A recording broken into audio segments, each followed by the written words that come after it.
All right, guys, and now we're going to do our picks against the spread for the last day of the year, 12/31/20 for the NBA. New Year's Eve. No, I don't know what some of the other states are, but in Ohio we have a 10 o'clock curfew, so Fuck it's yeah. it's going to be interesting to see what goes on tonight because it's probably going to be a lot of Bad lot boys. of, lot of bad boys out, lot of shenanigans, some house shenanigans, some house You parties. guys from other states gotta look into our governor, Mike DeWine. Oh yeah, He's a strong looking male yeah, yes he enforcing that is. 10 p.m. He curfew. is. He's a tough looking guy. Yeah. I might just drive around and find like some house party with people like half our age today. What's up? They come Half party. our age. It'd be like 12. Yes. No, like 17. Yeah. Eh, it's close. Yeah, good enough. Yeah, maybe they'll just let us eat the food because we're just fat and old. Right. Okay, so the slate for today it involves a couple games that we didn't have on our fantasy episode because they're earlier. I think the earliest is 3, and then the other one's 5. I think. I think so, yeah. So the 3 o'clock game is the Cleveland Cavaliers at the Indiana Pacers. Pacers are -7.5. Over under is 217. I like the Cavs today. I think it's I don't know, they've both had strong starts to the season so far. And while I think the Pacers are a bit better of a team and they are at home, 7.5 seems too much. So I'm gonna go the Cavs even without Kevin Love today. Nance has been playing great in the starting lineup there. Garland seems to be doing well so far to start the season. On the other side, TJ Warren has yet to kind of pick up steam.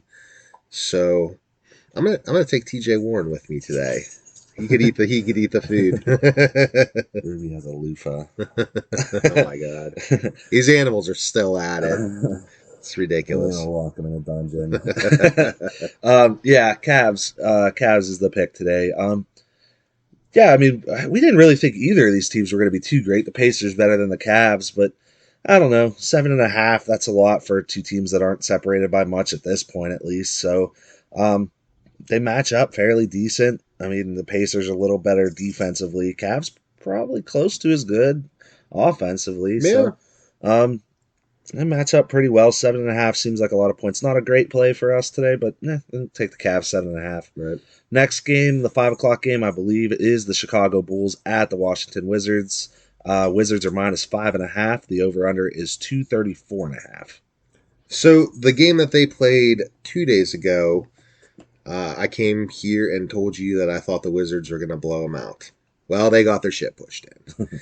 And I said that I thought the Wizards were going to blow them out, and then the next game would be close. Well, that didn't happen. So this game, I don't know. The Wizards are just a mess, I guess.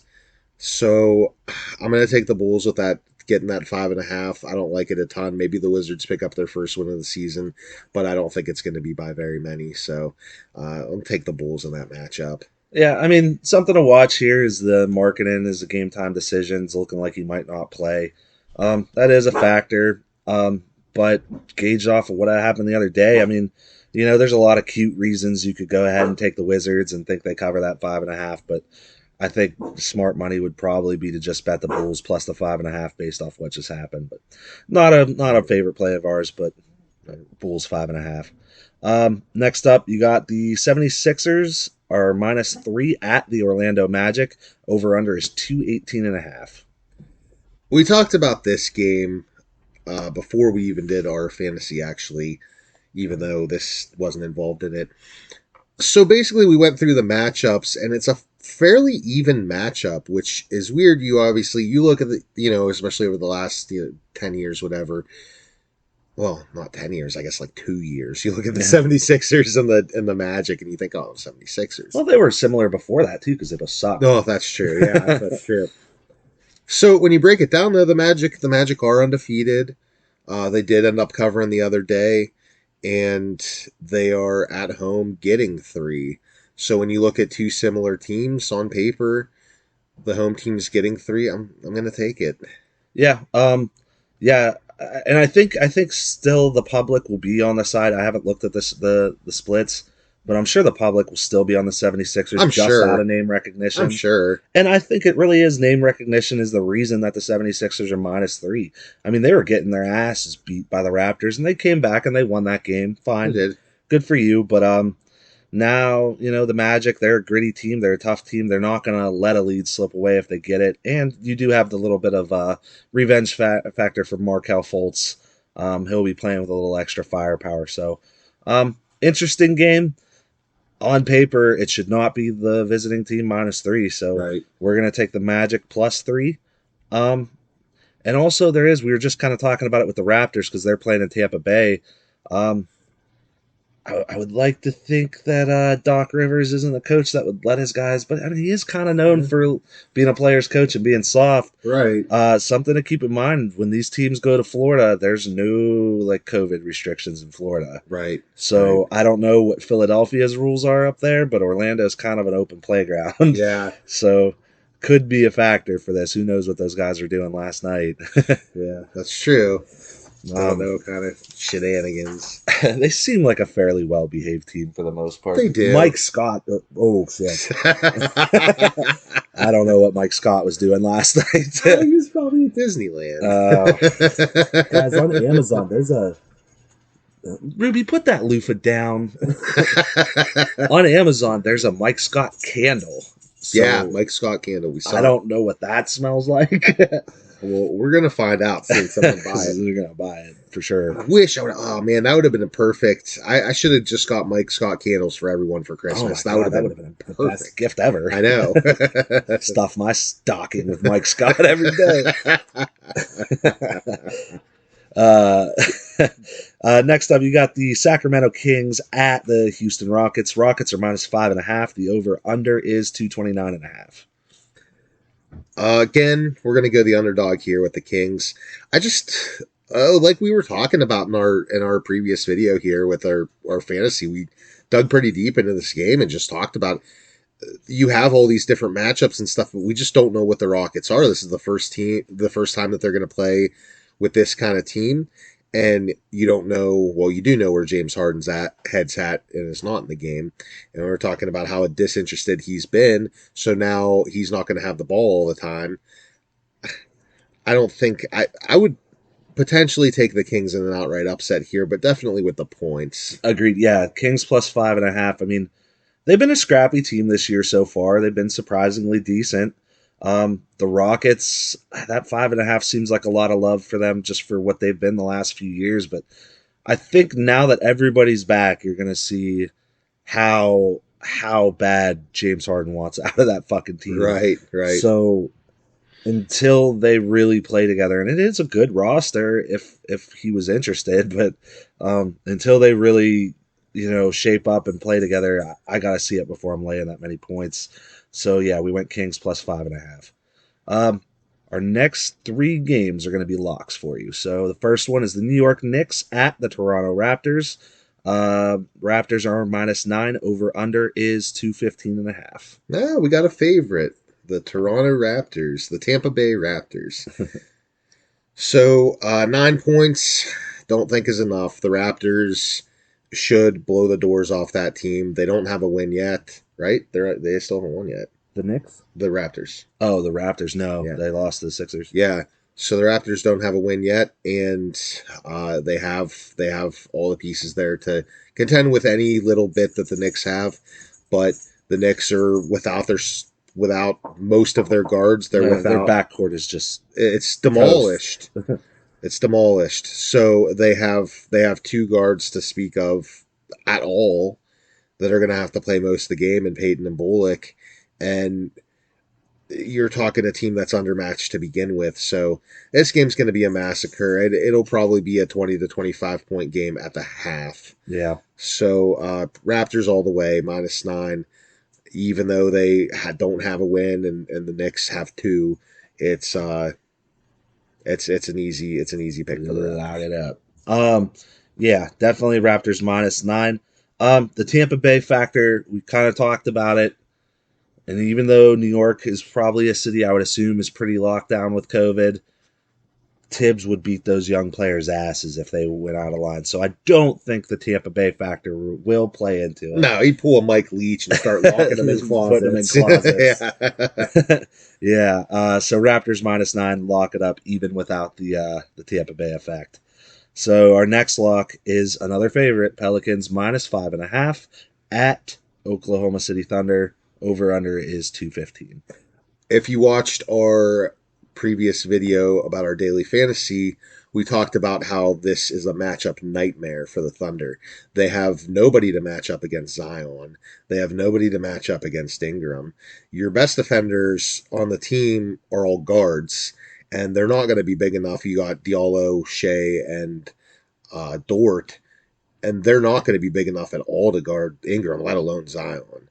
Horford's going to have to try to guard Steven Adams down underneath. So it's just a matchup nightmare for that There's team. going to be double teams on Zion all game. Yeah.